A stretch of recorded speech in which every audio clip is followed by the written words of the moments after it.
Hey y'all, let me tell you about Gobble. All Gobble meal kits are pre-prepped. That means less work for you and less waste in your kitchen. Their meal kits include everything you need so you can save time at the store or just skip that trip entirely. I got the box in and I had 3 different meals. I had a Kung Pao chicken, crispy fish tacos, and a beef bourguignon, however you say it. But let me tell you about the classic beef bourguignon. Look, it came with beef pot roast and a beef broth concentrate, red wine demi-glace, cremini mushrooms, cipollone onions, mashed potatoes, baby carrots, and rosemary thyme butter. It was so easy to make. Literally like 15 minutes it took Cindy. And let me tell you something, and all the dishes were fire, but this thing was like a taste explosion in my mouth. It's just unreal. We got to spend more time together and more time doing the things we love because everything came in this one single box right to my door. So see what a difference Gobble will make for your household. Right now, they're offering my listeners a fantastic limited time deal. You get $120 off across 4 boxes plus free shipping and free cookies. And let me tell you, those cookies, I ate one that was sin-baked and it was delicious. Go to gobble.com/real life. That's GOBBLE.com/real life for $120 off your first 4 boxes. This offer is not available on the home site, so don't miss out. This is genius. It's taste explosions in your mouth like you never had. Visit the Institute of Art, Design and Technology Dunleary Open Day on Saturday the 19th of November from 10 a.m. to 3 p.m. At the IDT Open Day, you can find out about our exciting new degree courses. You will get top tips on preparing your portfolio. You can chat to our students about studying art design, film media, business technology, humanities and psychology at IADT. IADT Open Day on Saturday the 19th of November. Create your future. For more information, visit iadt.ie.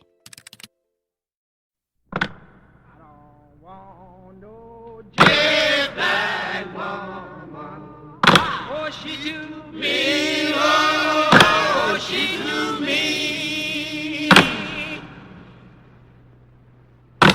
I don't want no jet black woman. Oh, she to me, oh, she to me. I don't want no sugar in my coffee. It make me mean, Lord, it make me mean. I don't want no sugar in my coffee. It make me mean, Lord, Lord, it make me mean. Warning. Each episode of Real Life, Real Crime, the podcast, will contain descriptions of acts of violence or of a sexual nature and are for people that are 18 years or older. Heed my warning, people. Hello, everybody. I'm Woody Overton, your host of Real Life, Real Crime, the podcast. And I certainly appreciate you joining me to listen to the podcast today. And I love each and every one of our fans from across the world. We're now in 77 countries and we've surpassed 35,000 downloads today. And we're like, 10 episodes in? But really, really appreciate each and every one of you and thank you for listening. And stay tuned at the end of today's episode and I'm going to be giving a lot of shout outs to our patron members and fans and some other people who are worthy. So thank you for listening and I really, really appreciate you. And don't forget to check out our private Facebook page, Real Life, Real Crime, friends, fans, and crew. If you're not a member, send us a request and we'll get you joined up. We have the Dream Team moderators who I love. They've run the page and take care of everything. Y'all, if you're a fan of the show, join the page because it's constantly more information on each one of the episodes being posted and our fans have discussion threads, etc. It's really interesting stuff and I think you'll enjoy it. And if you enjoy real life, real crime, you'll certainly enjoy that page. But with that, we're going to get started on today's episode, which is called Catch You Later. In 2001, I was working as a deputy with the Livingston Parish Sheriff's Office in the Uniform Patrol Division, and I was assigned to the east side of the parish in Livingston Parish. Now, geographically, for law enforcement reasons, Livingston Parish is divided into east and west sides. I was on the east side, which is a more rural area of the parish, which has a bunch of small towns and the waterways and the swamps and all that. And the west side is the more populated side, 2 major cities in the parish. But anyway, I was assigned to Uniform Patrol Division, and I was working the night shift. And I knew where the bad spots were, right? I didn't just catch my calls. You know, we answered the 911 calls, et cetera, and did our public service and what have you. But when calls slowed, I hunted people every night. Back then, my big thing was hunting dope, right? So I knew where the dope areas were and the bad spots were, and I just had an eye for finding dope. And it's kind of what I did. So on this one night, I was close to a neighborhood south of Livingston off of Highway 63, and it's what I call the white ghetto, okay? And what it was a trailer park, and if you could even call it that, and it was owned by a lady called Kathy Bernard, and it's spelled Barnard. And look, y'all, I mean, this is not like a trailer park where they have individual lots for trailers or whatever. This is like some acres of land that have every shape and size of piece of junk trailer you can imagine, just stuck in wherever. And a lot of times we answer 911 calls out there for fights or domestic disturbances and what have you. And drug use was rampant. Really, really big place. In general, really, really poor people and heavy drug use, et cetera. And now, I mean, these trailers, they had like, more hot wired and extension cords running from trailer to trailer, stealing each other's electricity. And I'm sure there wasn't much of a general septic system, and probably quite a few what I call shit ditches in the back where the sewage just drains out. I mean, it's just a really trashy place. The drug use was heavy there. So I'd set up down the road from there one night, and I saw a vehicle coming out with no tags on it. So I waited until I got on Highway 63, and I initiated the traffic stop and called it in. And my unit number was 361. I said 361-259, signal 18 on such and such vehicle, Highway 63 south of I-12. 259 was the dispatch. That's the code for our dispatch. So I get out on the traffic stop, and the white female exits the driver's seat, and identified her as Kelly Lynn Bernard. Of course, the name struck a bell with me. I'd never met her in person, but certainly I had met her mother, who owned the trailer park, if you call it that. I'd met her mother many times, because every time we call a call at that trailer park, Kathy Bernard, the mother, had to stick her nose in the business, right? And then let me describe Kathy Bernard to you. Kathy Bernard was a large woman. I mean, like, I'm 6'2". I think she had to be close to my height, and just really big woman. Just seemed real unkempt, like long, grayish, dirty hair, stringy, whatever. She just was all up in everybody's business. And now she also was very connected, if you will, with the sheriff's office, being the fact that I know she gave a lot of information to Stan Carpenter, who then was over the narcotics division. He ultimately would end up being my chief of detectives when I became a detective. Stan told me that one time he was in his office, which was a very, very small office. The rest of the detectives just had general offices at the time, but Stan in the narcotics division had an office that was separate from everybody else, which ended up being my office later on, my detective office, and where I conducted polygraphs. But he said Kathy Bernard came in to give him some information one day, and when y'all, I say the office is small, it's maybe like 8 feet across, not much bigger than a jail cell. And she's sitting there, and she's a big hulking lady, and he's waiting to get some information from her. And she looks at him, and she just lifts her right leg and rips one, just, out. And Stan said, he said it shocked him so much that he couldn't say anything at first. And he said then the smell hit him and it burned his eyes. He said, I just lost my shit. I was like, get the fuck out of my office. Just get the fuck out of my office. I can't believe you would do that. And I mean, she just ripped it on him on purpose, right? So that's kind of people that you're dealing with. But back to the traffic stop. Kelly gets out. I identify her as Kelly Bernard. This was my first encounter with her directly. I knew from street talk that she was a crack addict and a crack dealer. And she appeared to be higher than a kite when I'm talking to her. Her eyes, her pupils are dilated as she's bouncing, etc. And she's like, I'm just coming from my mama's house. I'm just coming from my place at the trailer park, and I'm going to such. I said, look, you don't have a license plate on your vehicle. And she said, it's not my vehicle. It's not my vehicle. I just borrowed it. And I said, all right. So I ran her for warrants. She didn't have any. I called dispatch to check her name. She didn't have any, but then I just know, right? The crack epidemic was still big back then. This before meth really took over.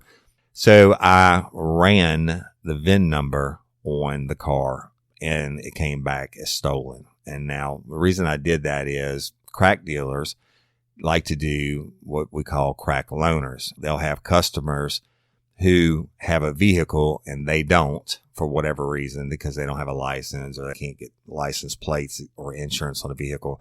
So they'll trade crack to the person who has a vehicle, and then 9 times out of 10, they don't ever bring it back until they just get tired of using it or whatever. And that person almost always ends up calling it in as a stolen vehicle at some point. Well, that's what the case was tonight. And so the vehicle came back stolen. And I asked Kelly whose car it was. She really couldn't say. She borrowed it from a friend who borrowed it from a friend. So I arrested her and advised her of Miranda rights, put her under arrest for possession of stolen property, which is Louisiana Revised Statute 1469. I had to wait on a tow truck and had the vehicle towed, and I brought her to the jail and booked her in. I mean, she was higher than a kite, no doubt about it. I found a pipe in the car. I didn't even charge her with a crack pipe. That's a 40-1033, which is a Louisiana Revised Statute, and it's a misdemeanor. So I just charged her with possession of stolen property, booked her in the jail, left, right? 2 nights later, I'm back down, working the same area because all the complaints we'd been getting on the crack dealing going on at Kathy Bernard's trailer park. Sure enough, I'm set up. Here comes another vehicle, and it's late, and this one had a busted taillight. So I stop it. I call it in, 361-259, signal 18, such and such vehicle, such and such location, right? Lo and behold, I call on the loudspeaker for the driver to step out, and guess what? It's Kelly Bernard again. And I'm like, here we go. I walk up. I say, hey, Miss Bernard, how you doing tonight? And she said, oh, shit, it's you again. I said, it's all right. It's me. I said, what's up? I said, you got a busted taillight. And I said, whose vehicle is it? And she said, oh, no, I borrowed it from a friend. And I said, oh, boy, here we go again. And the same drill, same procedure. And she wasn't ever disrespectful to me or anything, but the vehicle came back stolen. Dispatch called me and said, 361, are you 1012? And back then we had shoulder mics and we didn't have the earpieces or anything like that. And so I stepped away from her and I told her, go ahead. And dispatcher came back, said it's a stolen vehicle out of wherever. So once again, I arrested Kelly for possession of a stolen vehicle. So she knew what the drill was. She knew what time it was and began to talk to her. I said, hey, Kelly, it's obvious you're high on crack. I said, don't take offense to what I'm telling you. I said, I just like to talk to people and study them, right? And in behavior, I like to learn about what goes on and what motivates them, et cetera. And Hey, ladies, are you feeling overwhelmed by hormonal changes? Well, you're definitely not alone. There are more than 1,000 hormone disruptors living in our environment right now. It's in your food, your water, the air you breathe, the clothes you wear, your skincare products. They all mess with your hormones. Then there's the natural hormone changes your body goes through, premenopause, menopause. And while it's a natural process, it doesn't mean you have to suffer through it. The good news is you don't have to suffer through it anymore because now you have Hormone Harmony, a formula made only with herbal ingredients that are shown to reduce hormonal symptoms in women of all ages. Hormone Harmony is not just a hormone support and supplement, it's become a phenomenon. Women can't stop talking about it on social media. A bottle of Hormone Harmony is sold every 24 seconds. And the biggest benefit? Well, my wife says it makes her feel like her own self again. And that's what women mention over and over in the reviews. And there are over 30,000 reviews for Hormone Harmony. And for a limited time, you can get 15% off your entire first order at happymammoth.com. Just use code RLRC at checkout. That's happymammoth.com and use code RLRC for 15% off today. That's happymammoth.com and use code RLRC. Hey y'all, let me tell you about Mochi. Mochi is a telehealth platform that connects patients seeking medication-based weight loss treatment with board-certified doctors and dietitians to help them determine the best treatment options to accomplish that goal. Mochi's program is completely virtual, meaning you can access their services anywhere in the United States and you will be meeting with their team online. You deserve doctors that listen. Mochi is dedicated to providing holistic, patient-centered care that prioritizes overall well-being with the goal of transforming how weight management is approached. Mochi Health takes a holistic approach to weight loss that includes visit with board-certified doctors, nutrition consultations, and medications delivered to your door. Science-backed medications including GLP-1s like Ozempic and generic compound versions, affordable and accessible regardless of insurance coverage. With Mochi, their dietitians work hand in hand with your medication to create personalized nutrition plans that fit your lifestyle. Reach your weight loss goals with science-backed, FDA-approved GLP-1 medications and support from real doctors and guidance from registered dietitians and help with making easy and sustainable changes to achieve results. Y'all have seen this. My wife has done it. My brother-in-law has done it. One of my best friends is doing it, and it really is an amazing process that works. So get started at joinmochi.com and use code RLRC to receive $40 off. That's joinmochi.com and use code RLRC to receive $40 off and let Mochi help change your life. She admitted that she said, well, I smoke crack. And she said, and I borrowed the vehicle for somebody and they got some crack for it. And that's it. I said, all right. So took her to the jail. Now get this right. This is 2 times I arrested her in 3 nights and then took her and I booked her in. No big deal. Left on good terms. And then wasn't even a week later, I'm set up in the same area, catch another vehicle coming out, didn't have the white light required on the license plate. My probable cause for stopping it, so I initiated the stop, 361-259, signal 18, such vehicle, such location. Guess who gets out? Kelly Bernard again. I'm like, oh shit, here we go. She had some other people in the vehicle with her that night, so I went ahead and called my partner on the road, John T. Wilkerson, and being that we were close, that where we were on Highway 63 in Livingston, which is that geographical line I told you about that splits the parish east and west. Pretty much Highway 63 is it. There were a couple other units that were at the jail, which was only like 3 or 4 miles away from where we were. And they heard me go out and they knew I was going to do a vehicle search, et cetera, looking for dope. So they came, and Hunter Grimes, who ended up being the chief, Walker PD, came. I remember him there. I think Ken McMorris, another great deputy and good friend of mine, came. And we went through the whole process, vehicle stolen, and then they had, some of them had some crack and stuff, arrested different people. And while we're waiting on the tow truck, I'm talking to Kelly again. I said, Kelly, I said, how much crack do you smoke in a day? She said, probably $200 to $300 worth. I said, how in the hell do you get $200 to $300 a day? And she said, well, I certainly don't trick for it. And it just slipped out of my mouth. I said, I guarantee you don't, because you couldn't make $30 a day tricking, or being a prostitute.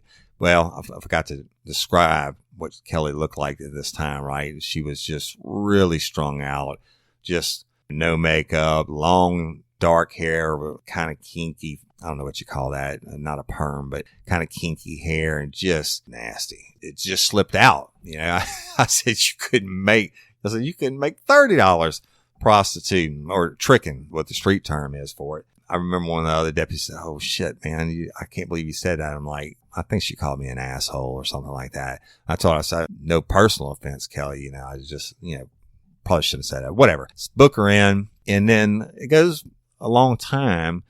And I hadn't seen her like months and months. I mean, it's been like 5 or 6 months, and I'm working night shift, and I get a call from my supervisor, John Laudermill, at the time, and he calls me and he said, "Give me a 1021. He called me on the radio, and the 1021 is the police code for give me a call.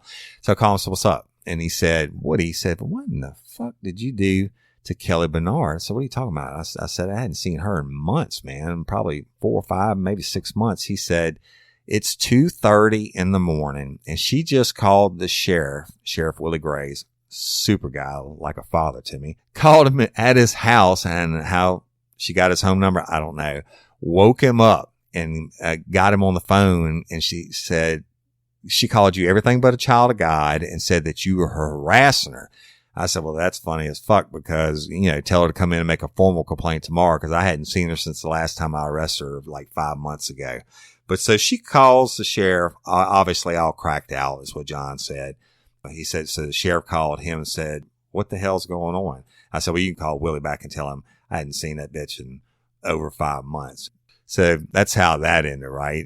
And that was the last time I saw her. Or no, it was after that. I made a stop on somebody come out of Kathy Menard's trailer park one night, and they had some crack on them, and they gave me information that they had just bought it from Kelly at Kelly's residence. And I called Stan Carpenter, who was over narcotics at the time, came out, worked it, and developed actually a search warrant for the residence based off that fact. And we were there serving the search warrant on Kelly's residence or trailer. She actually pulled up, and this is how smart she was. She actually pulled up while we were there searching, got out and acted all pissed off and like, "What's going on," et cetera. Well, a search of her person found her to be in possession of crack when she pulls up to basically argue while we're there, et cetera. So she was arrested on that dope charge also, but she was always arrested, man. I mean, she was a frequent flyer times a million points. Again, I think that her mother, Kathy, had a deal worked out with Stan Carpenter, and they betrayed information or whatever. And her mom always bonded her out, using that property to bond her out. But she was always arrested. You go back and pull the records, it's like possession of stolen property and possession of this or stolen vehicle or whatever. So I get promoted to detective. Years go by, and I get a call from 2 detectives with the state police. I'm going to give one of them his name, but I'm not going to give the other one because he still works undercover. The supervisor was Kevin Duvall, and we call Kevin Duvall Big Country. When I worked uniform patrol, he was in uniform patrol as a trooper for the state police, and he was a sergeant over that shift. And so I knew him before he got promoted to detectives with the state police. And the other one I'm just going to call Bart. He still does undercover work to this day. So they call me and say, "Hey man, we have a cold case homicide that happened in St. Helena Parish." Now, St. Helena Parish is the parish just north of Livingston Parish. St. Helena Parish ends at the Mississippi state line. It's the neighboring parish, very, very rural, even way more rural than Livingston. I mean, there's nothing there. So anyway, they said that we have a cold case homicide, 6 years old, of a drug dealer that got killed, got shot in St. Helena. I'm going to come and talk to you about it. We developed a suspect. I said, "Cool, come on." And so they came in, and at this time I had that office that I told you about earlier that Kathy Bernard, Kelly's mother, farted on Stan Carpenter in. And so they came to my office and told me that they had made an arrest on a guy. This guy gave information as to the cold case homicide in St. Helena Parish. They wanted to verify what the guy was saying is true before they proceeded, that he just wasn't trying to work out some kind of deal to get out of his charges. So Kevin and Bart bring in Daldridge Bonnicaz, and that's spelled Daldridge is the first name, and the last name is Bonnecaze. Now, Daldridge Bonnicaz came in, and they told me that he had stated that he was with Kelly Bernard back in 2001, and they were looking to get some dope, some crack, and they didn't have any money. But Kelly knew this crack dealer in St. Helena Parish that she was really tight with. She used to stay with him and everything else. And his name was Ortha Ray Dorsey, Dorsey. And so that night when they were jonesing for some crack, Kelly said, hey, we can go to Ortha Ray's. And I know he's got crack and he's got money. Now, Ortha Ray lived in the middle of nowhere in a trailer by himself. Kelly goes up. Ortha Ray didn't have a phone. So Kelly goes up and knocks on the door. It's nighttime. And Ortha Ray knows her, right? Comes to the door and she's like, hey, man, we're here to get some crack. We want to buy some rocks. So he lets them in. Well, once they go in, Daldridge Bonnicaz pulls a pistol and tells Ortha Ray it's a robbery. And they take his crack and they take his money. Sugar turned to shit. Bam. Daldridge's gun goes off and shoots Ortha Ray in the leg, striking his artery. Now, Ortha Ray certainly would have lived had they called 911 or anything like that, but they didn't do that. They hauled ass and left him there, and Ortha Ray didn't have a way of calling anyone. When they found the body, he had taken a belt and he had enough sense to try to tourniquet his leg off. So he just bled to death in his trailer. This is what Daldridge is telling me. He didn't tell me about the bleeding to death part. Kevin and Bart had given me that information. But Daldridge said they went over there. Kelly got him to open the door. They go in on the premise of buying crack. Daldridge said his gun accidentally went off, which I don't believe that shit. I think probably Ortha Ray bucked up on him or started to fight, and he shot him. But anyway, he says that that's what happened. And he said he shot him accidentally, but they went there with the intent to rob him. And Kelly was the one that was with him. So I polygraphed Daldridge, and he was being truthful about being there that night and about Kelly being there and about him shooting Dorsey during the course of the robbery. So Kevin and Bart took his statement and they used that to go and get a warrant for Kelly Bernard. And they arrested her and they booked both of them for second-degree murder. They booked them into the St. Helena jail for second-degree murder and armed robbery. Now, St. Helena did not house women inmates at that time, so Kelly was transported to her second home, the Livingston Parish Jail, where she was held. And good 6-year-old cold case homicide that was solved. But man, the family, when they brought Kelly to St. Helena and Daldridge in for their pleas and stuff like that, Ortha Ray Dorsey's family was pissed because it turned out, like I said earlier, that Kelly knew Ortha Ray, but not only did she know him, she played the family the whole 6 years. She would hug them and tell them she was sorry and she didn't have anything to do with it. And the family was really pissed. And there's one news article where the family talks about what they won. And I want to read you a quote out of it. And y'all know I don't do quotes often, but this goes to show you Kelly Bernard's twisted, evil mindset. They said for 6 years, she acted like a friend to the family, mourning the loss of their loved one. And family members got a chance to confront the two suspects face to face, and this time around it was on different terms. Viola Dorsey says, she would come in my house, use my phone, knowing she had killed my son.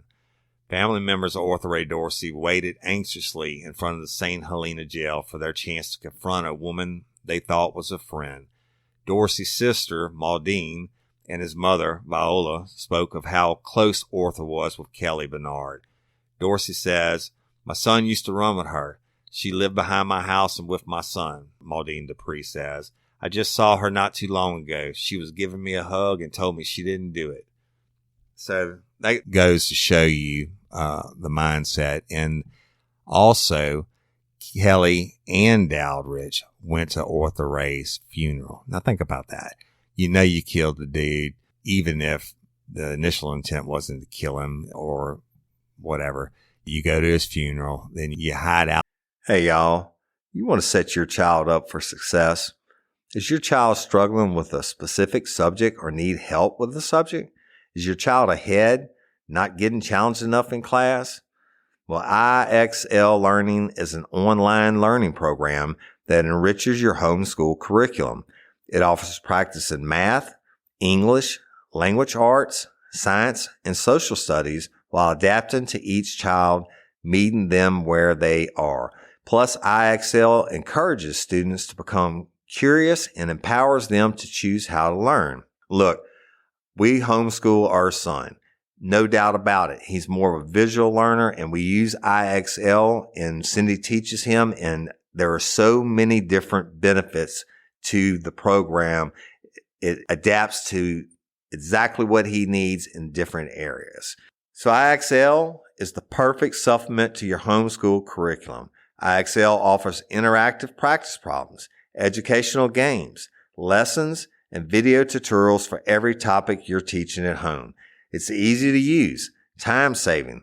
Everything on IXL is organized by grade, subject, topic, and subtopic, making it simple to find activities for the exact skills you're covering. IXL offers instant feedback and explanations of new topics as kids use the program. Kids can explore any topic in any grade level.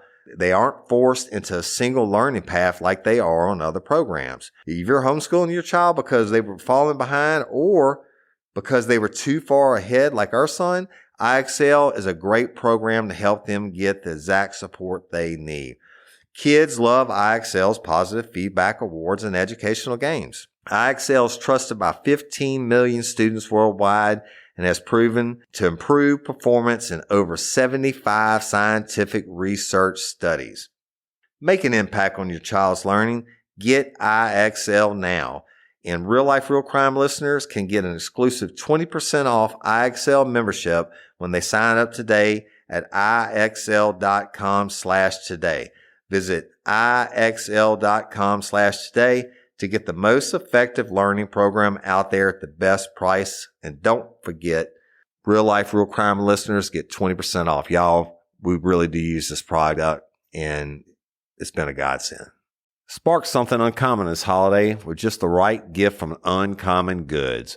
The busy holiday season is here, and Uncommon Goods makes it less stressful with incredible hand-picked gifts for everyone on your list, all in one spot. Gifts to spark joy, wonder, delight, and that's exactly what I wanted feeling. Hey, y'all, I ordered a super cool piece. It's a candle with a sculpture of LSU's Tiger Stadium on top of it. And each officially licensed laser cut wooden replica features up to 4 layers of detail, creating a bird's eye view of a specific football field, seating section, and more. And every label includes your stadium's name, the team's logo, and school location. And it has a coconut, soy, vegan wax infused with sandalwood smell that creates tailgates and touchdowns scent profile, reminiscent of game day. It's invigorating like fresh cut grass and nostalgic like smoke from a pre-game grill, and calming like the crisp autumn air of a new semester on campus. Y'all, I love it. I have it at the base of my TV, and I'm ready to watch the Tigers play on Saturday night, right? Uncommon Goods. Look, when you shop at Uncommon Goods, you're supporting artists and small independent businesses. And many of their handcrafted products are made in small batches. So shop now before they sell out this holiday season. Uncommon Goods looks for products that are high quality, unique, and often handmade or made in the U.S. They have the most meaningful, out of the ordinary gifts anywhere. They even have gifts you can personalize. From holiday host and hostess gift to the coolest finds for kids to hits for everyone from the book lovers to diehard sports fans, Uncommon Goods has something for everyone, not the same old selections you can just find anywhere. And with every purchase you make at Uncommon Goods, they give $1 to a nonprofit partner of your choice. They've donated more than $3 million to date. So to get 15% off your next gift, go to uncommongoods.com/RLRC. That's uncommongoods.com/RLRC for 15% off. Don't miss out on this limited time offer. Uncommon Goods, we're all out of the ordinary. Out on it for 6 years and you get away with it. And she's just a special kind of shitbag in my book, and Dowdridge also. So they go up, and like I told you, original charge of second-degree murder and armed robbery, and Kelly denies anything, and then it drags out for a little while, almost maybe 2 years. And instead of going to trial, they both ended up pleading out. Now, they pled to the lesser charge of manslaughter, and Kelly received 40 years with the Department of Corrections, but they suspended all but 10 of the years, which means she had to do 10 years flat. But that's a hell of a deal, right? Out of 40 years. But they gave her credit for time served for all her charges pending since 2001. It really was a sweetheart of a deal for her. All the cases she had pending, all the small cases and everything else, if they had to go through and prosecute all that shit, it would have taken forever. And she would have got a lot more years. Plus, the trial, unfortunately, if you're a poor black crack dealer from St. Helena Parish, it's not like there's a whole lot of people up there to vote and put political pressure on people and stuff like that. And so, yeah, it sucks for the family. It really does. And it sucks for Arthur Ray Dorsey. He was murdered. It doesn't matter to me if you're a dope dealer or not. Nobody deserves to be shot and left to bleed out to the point where you cognizant enough where you know you need to stop the bleeding in your leg, but you can't call anybody. You're in the middle of bumfuck Egypt. So it's a bad deal, but Kelly Bernard served 10 years, and guess what? She got out in 2018. At the time I'm recording this, she's been on the street for almost a year, y'all. Can you believe that? All the crimes, all the stuff, all the crimes, all the stuff that girl did, all the times she was arrested, living the crack life, and she served 10 years and got out and is not on probation, not on parole or anything, just flat 10 years and got out. So I can only hope that she turned her life around and found Jesus or whatever, got some kind of degree inside and stays off the crack pipe, because otherwise I'm sure she'll be a frequent flyer again. And Dowdridge, Bonacaz, got 40 years and they suspended all but 12. So he had to do 12 years. That's the way it rolls. I guess it's the way the ball bounces. And it's a good cold case. And I mean, it's not anything that's famous or going to make the national news. You're not going to find many news articles on it, but interesting enough. And that Kelly Bernard, high as a kite one night, called the sheriff in the middle of the night and filed a complaint verbally over the phone on me, and I hadn't seen her in 5 months. And so I took no small amount of pleasure that day when we arrested her. And I said, "Hey, Kelly, you remember calling the sheriff up in the middle of the night and telling him I was harassing you and I hadn't even seen you in 5 months?" I said, "What you going to call and say to him now, girl?" And she said, "Fuck you, Woody Overton." So anyway, prayers and heartfelt sympathies for the Dorsey family. And like I said, nobody deserves to die like that. And it doesn't matter what your occupation is. And as far as the sentencing, it looks good on paper, 40 years, but you get out in 10. It is what it is. I understand why the district attorney would do that to avoid all the different trials, etc. Let's do sphincter scale, y'all. And Kelly Lynn Bernard, I am giving her like the cracked out Kelly Lynn Bernard. I'm giving 8.5 on the sphincter scale just for being a career criminal and always getting out of trouble and always skating. And then to murder somebody like that or take part in the murder of someone like that. And in Louisiana, if you're there during the commission of a robbery and someone dies, even if you didn't pull the trigger, you're just as culpable, right? It's just like you did pull the trigger. I'm giving her 8.5 assholes and 8.5 sphincters. And Dalridge, I don't know, I'm giving him like 7 on the sphincter scale. At least he owned up to his shit, right? Y'all let me know what you think.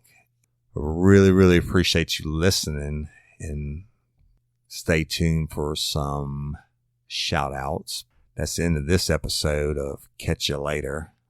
And don't let me catch you down on Murder Bayou. I'm Woody Overton, your host of Real Life, Real Crime.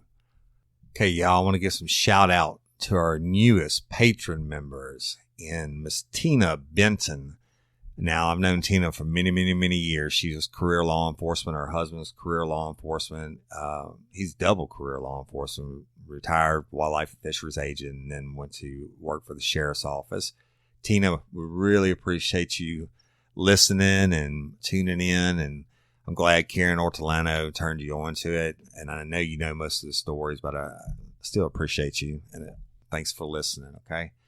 And then Miss Rosa Ortega is a Tier 3 patron member. Miss Rosa, we really appreciate you and thrilled to have you as a listener. And thank you so much for supporting us through Patreon. It means a lot and allows us to do a lot of these extra things. And as y'all know, patron members know, you got your second bonus mini episode this week released to you. And next week, you'll get your second bonus full episode of Real Life, Real Crime. So we appreciate you, Miss Rosa. And then Miss Rika, R-I-C-A, Ketchum, K-E-T-C-H-M. Miss Rika, really, really appreciate you, and thank you for tuning in and pledging and being a Tier 3 patron member, and we couldn't do it without your support. Y'all, don't forget to use your benefits as patrons, right? So each tier has different benefits, but certainly use the hotline, Real Life, Real Crime hotline number that you've been sent, and call in and give it. You can say anything you want to say or ask me any kind of questions you want to ask, or if you ask a question or just shout outs, whatever. Once I get enough in, y'all, I'll do our second Real Life, Real Crime hotline episode, and it'll be released to everybody. And we had a huge success with the last one. Everybody loved it. So y'all call it in and leave it. You get patron members, and we'll get you that patron member benefit. And of course, you're listed on our website, and you get your discount in the merchandise store. That is really coming along, y'all. We posted some videos this past week of the different designs and colors on the shirts, and all that are done by Blue Line Graphics, Brad and Tanya Trull, good friends of ours, and Brad's a career law enforcement officer also. They do all the printing and stuff, and they can design anything that you want, shirts or koozies or hats or whatever. So if you need something done, get in contact with us and we'll give you their number. So don't forget your merchandise discount, like I said, and the hotline number. And of course, you're going to get your shout outs. At the end of next week's show, I'm going to go through the whole patron list again, but I promise you, I'll give you a shout out at least once a month. You're going to hear your name because it means a lot to me, and that's the least I can do is give you a shout out.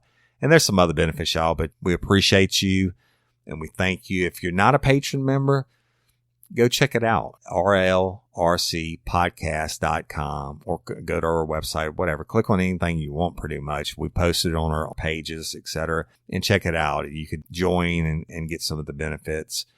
And it's almost worth it just if you're going to order one shirt, right, to get a 30% discount and what have you. But we appreciate the patron members. And if you're not a member, give it a look. You know, we really, really appreciate it. And so also this week, we're putting up a button called the Lagniappe Fund. Now, Lagniappe is a Cajun term, and I always say it around here. That was Lagniappe, right? And so Lagniappe is a Cajun term. It just means extra or bonus or free. So we're going to put up the Lagniappe button. If you want to donate something through the Lagniappe button, I'm going to give you a shout out. I've seen other true crime podcasts where they have whatever donut funds or beer funds or whatever they named it. I'm going to name mine Lagniappe Fund. All right. Any support y'all that you can give, we really appreciate it. All of our fans, we love you all. If you can't become a patron member or you don't want to, hey, that's totally cool. I got no problem with that. I love you, love you, love you.